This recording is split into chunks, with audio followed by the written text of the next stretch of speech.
June 6, 1944, 6:31 a.m. Major Ludwig von Schlieben, commander of the defense sector at Omaha Beach, stands in the fortified observation post of Bunker WN-62, perched 91 meters above sea level. In his hands, he holds standard Wehrmacht 6x30 binoculars. He peers across the English Channel. What he sees forces him to lower them for a moment, blinking in disbelief. He raises them again. The horizon is crammed with ships, not hundreds, but thousands. From his elevated vantage, he counts the front line, 47 massive warships. Behind them, landing transports stretch endlessly into the morning mist. Further back, the line fades into fog, but he knows there are more, far more. Von Schlieben has served in the Wehrmacht for 12 years. He fought in Poland in 1939, France in 1940, and survived 18 brutal months on the Eastern Front. He's witnessed German military might at its peak, seen what a well-executed blitzkrieg can do to an unprepared enemy. But this is different. This isn't an army invading. This is an entire nation crossing an ocean. Von Schlieben grabs the field telephone, connected directly to the 84th Corps in St. General Erich Marcks answers personally. "General, they're here. The landing has begun across all sectors. The number of ships is impossible to count from my position." Marcks already knows. German radars detected the fleet since 5:30 a.m., but his next question reveals his true concern.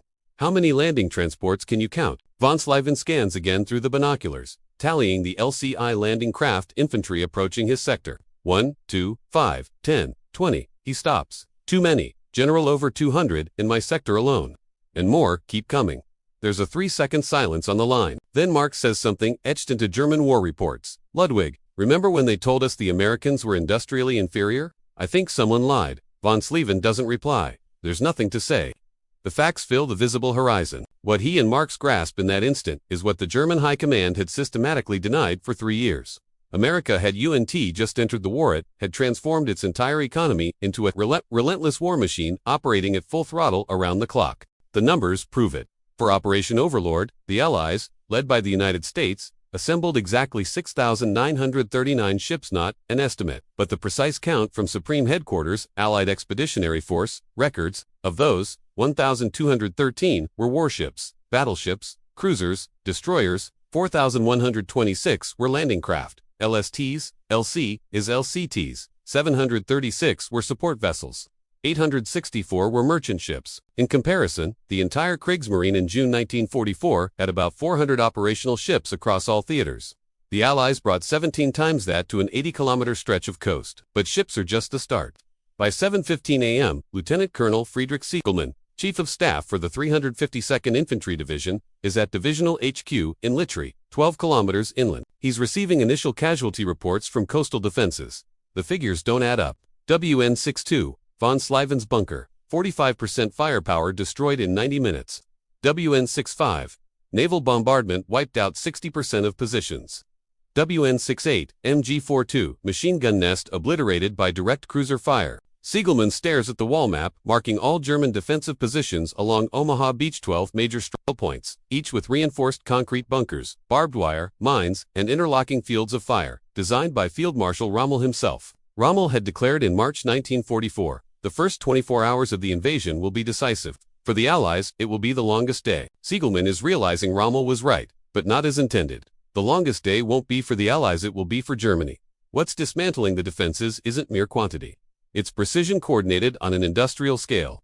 By 8 a.m., the Allied naval bombardment shifts to direct fire suppression. Heavy cruisers like USS Texas and HMS Glasgow unleash their 14-inch 356mm and 6-inch 152mm guns on specific bunkers, pinpointed by prior aerial reconnaissance. Each 14-inch shell from the Texas weighs 1,500 pounds, 680 kilograms, and can punch through 20 feet 6 meters of reinforced concrete. German bunkers were built to withstand field artillery up to 18-inch 210mm shells. Not this. WN-61, Omaha's strongest point, houses an 88mm anti-tank gun in a 6.5-foot thick 2-meter concrete casemate. At 8:17 a.m., a Texas shell slams directly into the firing aperture. The blast kills all 8 gunners instantly and warps the internal steel structure, rendering it useless. The WN-61 commander, Oberleutnant Bernhard Frick, staggers from the wreckage with ruptured eardrums and shrapnel in his left arm. He gazes seaward. Ships still pour in hundreds and keep firing. Frick realizes something that reshapes his view of the war. No matter how many ships Germany sinks, how many planes it downs, America will just build more faster than Germany can destroy them. The stats confirm it. In 1943, the U.S. produced 2,654 warships of all types. Germany built 270. America was churning out nearly 10 ships for every German one. But the real crusher wasn't quantity, it was construction speed. U.S. shipyards like Kaiser and Richmond, California, pioneered modular building for Liberty Ships' 10,000-ton cargo vessels. Average build time in 1941, 230 days. By 1943, 42 days.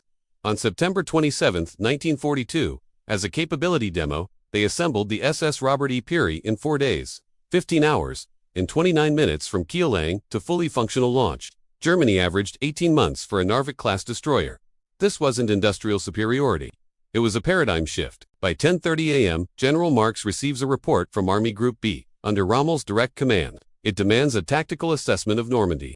Marcks dictates the enemy has landed with significant forces across sectors. Initial resistance, strong, but coastal defenses are being systematically neutralized by unprecedented naval fire intensity. Request immediate armored reinforcements. What he does unwrite but says aloud to his chief of staff is more telling. They told us American industrial output was propaganda. They said their soldiers were soft, no stomach for real combat. What I've seen since dawn suggests we were lied to about everything. His chief, Oberst Brown, replies, Herr General. January intelligence figures claimed America could produce about 25,000 aircraft in 1944. Remember, Grink said that was impossible. Marcks nods. Brown continues. This morning, S-Recon counts over 3,000 Allied planes over the channel in one day. If they have 3,000 for a single op, those 25,000 aren't propaganda, they're conservative. The real numbers were staggering. In 1944, the U.S. produced exactly 96,318 military aircraft. Not 25,000. Nearly 100,000. Germany made 39,807 us. Solid figure, but less than half America's. German planes covered for fronts. Western, Eastern, Mediterranean, and Reich air defense. U.S. planes focused on two, Europe and Pacific. The force concentration was devastating.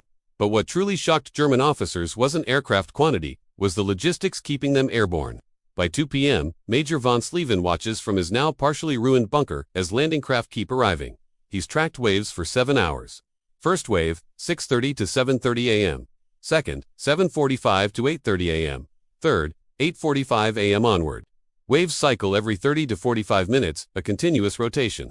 Craft unload troops and gear, return to mother ships, reload, repeat. Von Schlieben has seen German amphibious ops. Operation Weserübung in Norway in 1940 was a logistical triumph, landing about 10,000 men in 48 hours.